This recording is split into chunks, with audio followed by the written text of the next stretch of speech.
एक बाता स्वामी देव भेद विख्याता। स्वामी जरा ये भी बताइए। तब स्वामी ने वचन सुनाया मार्ग का यो भेद लखाया। सूरत ने पूछा कि स्वामी फिर क्या हो, तो उन्होंने कहा देखो ये रास्ता है, अब मैं तुमको बताता हूँ ये मार्ग का भेद, गोपनीय भेद वो बताया कि देखिए रास्ता है ये, चलो मार्ग का भेद बोलो। 5 नाम का सुमिरन करो श्याम से तमें सूरत। अब वो कहते हैं क्या करो, 5 नाम का सुमिरन करो, तो 3 लोग की जो बूंद है पहले उसी का सुमिरन कराते हैं, सबसे पहले वही उसी का ध्यान करवाते हैं, उसी का नाम उसी का सुमिरन कराते हैं।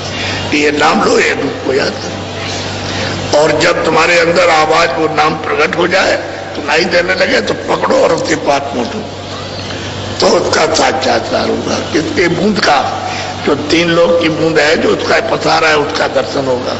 और वहां से आवाज ऊपर से आ रही है, तो फिर उसको पकड़ो, उसको सुनो, वो ब्रह्म है।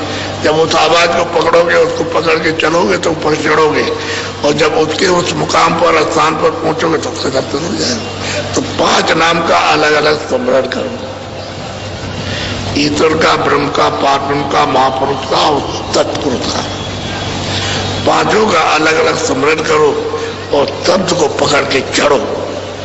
ये उसको बता रहे, ये सबके लिए सुलभ है और सब कर सकते हैं, इसलिए सब ये रास्ता जाने का, घर जाने का। और इसका 5 नाम का सुमरन नहीं करोगे तो नहीं जा सकते, एक को भी नहीं पा सकते, और 2 को पाने की तो बात ही अलग है। एक को नहीं, 5 नाम का सुमरन भेद जान करके उस महापुरुष से रास्ता लेकर के, गुरु से पूरा है, उससे और फिर काम में लग जाओ।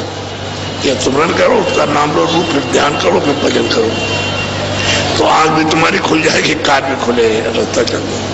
तो पहले इसी का, ईश्वर का ही पूजन करा दे, उसी का ध्यान करा दे। वो दरवाजे पर तो वही है। अब गोस्वामी महाराज मुदेव ने पुण्य कौशलपुर गए हो अयोध्या, वो मतलब ये आवत निवासी वो बैठे राम, उनका दर्शन हुआ, सामने बैठे।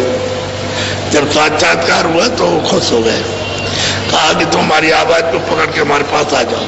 तो जो आवाज बज रहा था, घंटा बज रहा था, पकड़ा, उनके पास पहुंच गए। पहले हम तुमसे बहुत खुश हो गए, हम रास्ता देते हैं, तो रास्ता दे दिया ऐसे कि जाओ उधर।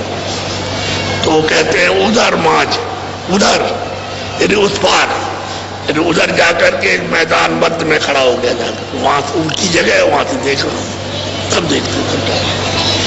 अब वही बात, पहले का ध्यान, तब दूसरे का, तब तीसरे का, तब चौथे का, तब जाके घर का ध्यान, अपने देश का, जहां से हम आए थे उसका ध्यान।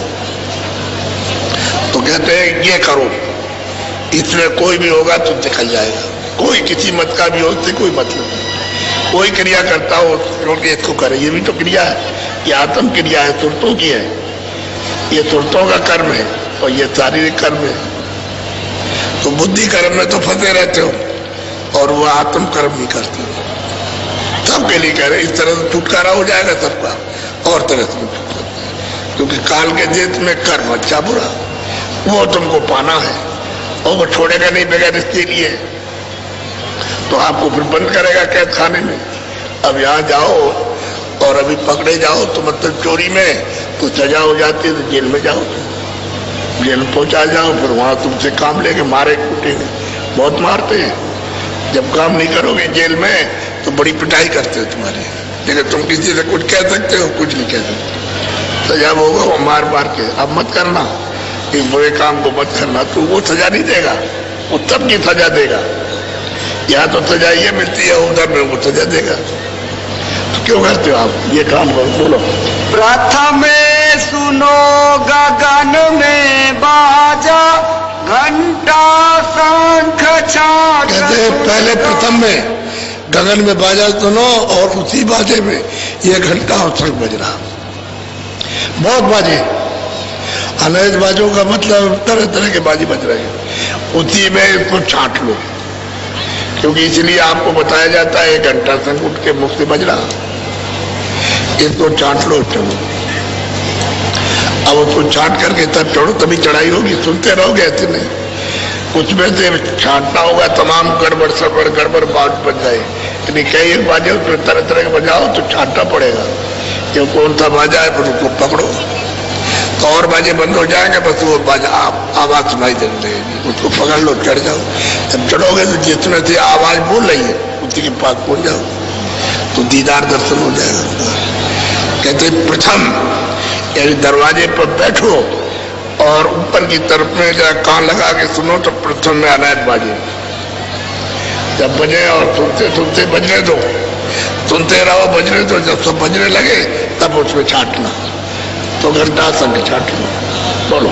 सहस कमल दल जोत लखाई पंख नाल में जाए। कहते वो सहदल कमल में 3 लोग के मालिक बैठे हैं, उनका वहां जोत लखी देखी, दर्शन हुए उनके, और वहां से रास्ता मिल जाएगा ऊपर जाने का। वहां से रास्ता है, बंक कहते टेढ़ा रास्ता। वहां से जब खड़े हो गए इनके उस पार में जो चौक मिलेगा, चौक में से सब देखोगे, तार नीचे ऊपर का सब देखोगे, यहाँ इतना सा दिखाई देता है। उस चौक में खड़े होकर के इतना सा मृतलोक इतना सा दिखाई देता है, स्वर्ग भी दिखाई देता है, बैकुंठ भी दिखाई, सब लोग दिखाई देते हैं। और ऊपर दृष्टि करो तो वहां बहुत से लोग विध अलग अलग रचना से रचे हुए, जिनको देख करके आश्चर्य अचंभे, ये क्या है देखने को मिलते हैं ऊपर में, वहां से रास्ता है। वो रास्ता टेढ़ा मेढ़ा तो जरूर है, लेकिन बहुत अद्भुत रचना है।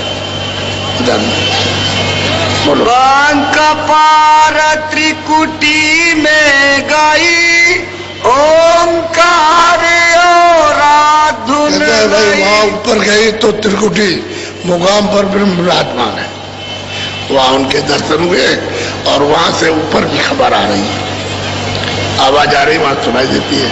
तो ये पुल है, पुल उतर चढ़ हो गई पारा। इसी पुल को पार हो जाए तो उधर से रंकार की धुन आ रही। ये रामायण में लिखा हुआ है तुम्हारी, इसमें रंकार लिखा है, तुम नहीं जानते हो, तुमको मालूम नहीं, 7 कांड रामायण ही में लिखा हुआ है, लेकिन तुमको नहीं, ये सब लिखा है उसमें। कोई मैं अपनी तरफ से करके नहीं कह रहा हूं, ये सब प्रमाणित है। तो मतलब उधर सुनाई देती है, तो फिर पुल पार उतर गई तो फिर इधर नहीं आएगी, अब इधर नहीं आ सकती, नीचे नहीं आएगी, घेरे में कर्मों के घेरे में नहीं आएगी, पुल पार हो गई। वो निरंकार पद है, पुल पार, इस पार नहीं पार हो गई, 3 लोग के पार चली गई। बोलो। रंकार धुन सुनी पुकार आगे पहुंची सुन मझा। आगे निरंकार मतलब आगे सुन मझा, वह स्थान है पार ब्रह्म का, वहां पहुंची जा करके तो वहां सुना, वहां बुला रहा है।